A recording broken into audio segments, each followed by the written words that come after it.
It always comes down to the 50D. Always. This is series number 4, and the last nickel needed for the 4th time is a 50 Denver. Let's see if we can find one today.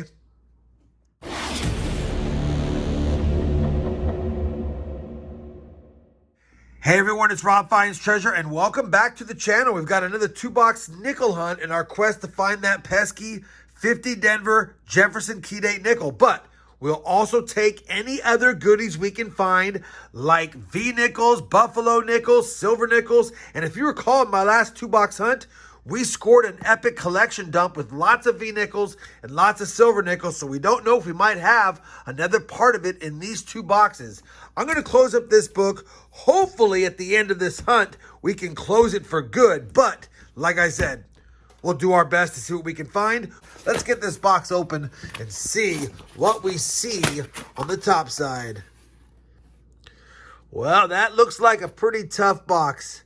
I don't see that many older Jefferson nickel designs. So it could be a tough first box. We'll have to see. Let's see what the second box looks like. Hopefully a little better than that one. But you know what? If it's a bunch of modern nickels, if we got a lot of 2024 Denvers, those sell like hotcakes. Now that's a better box. That's a better box. We've got several old Jefferson nickel designs throughout this box. So this is definitely a much better box as far as what it looks like on top than this one. But you never know what's in the boxes until you get into the boxes. So let's do that. I'll bring you guys back when I have my first find of box number 1. Roll number 4 will have 2 finds in it. Second coin in is a 1940 out of Denver.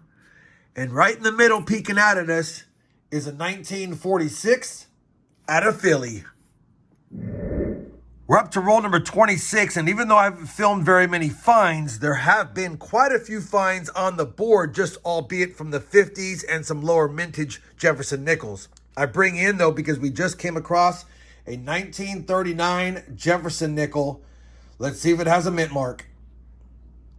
It does not, but we can quickly scope it for that DDR. You know, I have found 2 of the DDR's lifetime. It'd be nice to find another one. It's been a long time since I have, but either way, we'll take it. 1939 Jefferson nickel. That's the oldest find of the hunt through 26 rolls. Now let's find some more. Roll 36. We finally have another Jefferson nickel from the 40s, and this one's a 1948 out of Denver.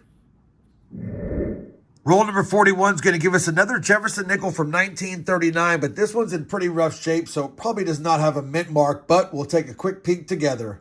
1939 from Philly as expected, but we can scope it again for that DDR, which I do not see. Definitely a Philly, and I'll weigh it up to see if it's a Henning nickel. 2 1939s in the box. Not a lot of great finds, but a decent amount of finds. But only 9 rolls left. Roll number 46, and we're going to get a buffalo nickel. Sliding down the roll, and take a look at that. Looks like there's no mint mark, and based on the reverse, looks like there may not be a date on the front of the coin. Oh, there is a mint mark. There's a Denver mint mark.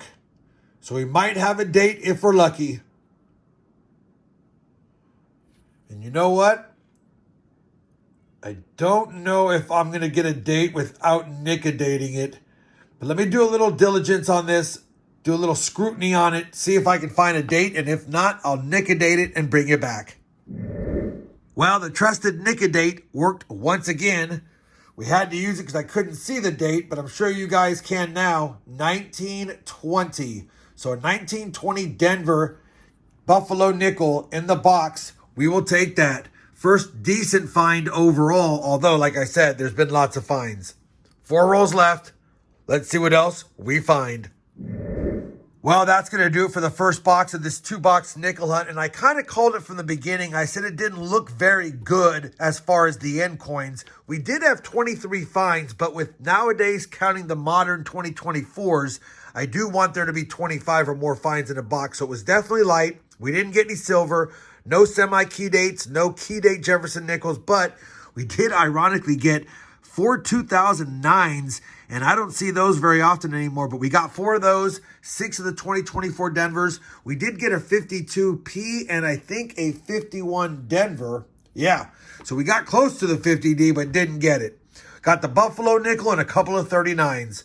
1 box down. This is the box that I'm more excited about. And like I said, we had a decent first box, but we need some better dates. We need some silver. We need some good goodies. I'll be back when I have my first find in box number 2. Roll number 3 is going to give us our first find of box number 2 that's in the 30s or 40s. And it just so happens to be a first-year issue 1938 Jefferson nickel, and all the 38s have lower mintages, but a mint mark would make it a key date. And there is no mint mark. It's pretty slick, but it's a first-year issue, and I will take it. 1938 Jefferson nickel for the board. Roll number 27 of box number 2, or 77 of the hunt, and I think we have a silver nickel. Saw it by the edge, flattened it out, and now by the date, it looks like it could be as well. 1942 is a first-year silver nickel, and that's looking silver. 42S that we don't need anymore? Nope. 42P. On the board with silver. That makes me happy. It'll make the jar happy. 23 rolls left. Roll 79. Our first nickel from 1947 is a 47 Denver. Roll number 84, and we finally have our first foreign coin of the hunt, and it's not Canadian. Looks like we got a 20-cent piece from Singapore, 1986. Roll number 89, another 1947 Jefferson nickel out of San Francisco. Lower mintage, but not a semi-key date or a key date nickel at all. Well, we finished that 2-box nickel hunt, and I'll tell you, I thought the second box would be better in total finds, and it wasn't. We have 45 on the board, 23 from box 1, 22 from box 2, mainly because we didn't have but only one 2024 Denver in that box, and typically I've been finding 5 to 10 in every box. So, let's cover the best finds. They're right down here as follows.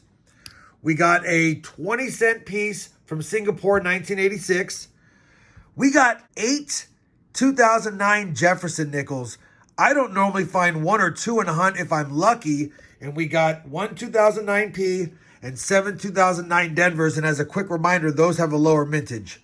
Speaking of lower mintage, we got 7 2024 Denvers. One's in terrible shape. We only got 1 in the second box, but 7 overall. Down here are the slightly better mintages. We got a 1938 Philly, a 1947 San Francisco, a 1951 Denver, and a 1959 Philly. And then finally, the best 2 finds of the hunt is going to be the 1920 Denver Nic-A-Dated Buffalo nickel and the 1942 Philly silver wartime nickel that looks like it has a lamination error on the front. I don't know if we're going to have any upgrades or additions. Maybe the Buffalo nickel, maybe that 51D, maybe even this one. We never know. Let's go ahead and compare all of today's finds to the albums and see if we have those upgrades and additions. And then I'll bring you guys back with a look at the books and some final thoughts on this 2-box nickel hunt. All right, we finished comparing all of today's finds to both albums, and we do have an addition. That 1920 Denver Buffalo nickel that I Nic-A-Dated did fill a spot. So now for the Buffalo nickels in 2025, we've searched 57 nickel boxes. We've slotted 18 of the 64 slots, and we have found 29 on the year, which means we're still averaging at least 1 Buffalo nickel every 2-box hunt. Unfortunately, for the Jefferson nickel album, no upgrades and no additions. Of course, we just need that 50D, but the silver jar will get an addition. So now, after 106 boxes searched, 1 nickel remains, and we still have 61 more boxes that we can hunt in order to tie or beat the Series 1 target. Hopefully you guys enjoyed this 2-box hunt. I know it wasn't as good as I hoped for, but like I said, we got silver, we got a Buffalo nickel slotted, and I had fun. If you had fun as well, you know I certainly would appreciate that thumbs up. And as always, everyone, happy hunting, and thanks for watching.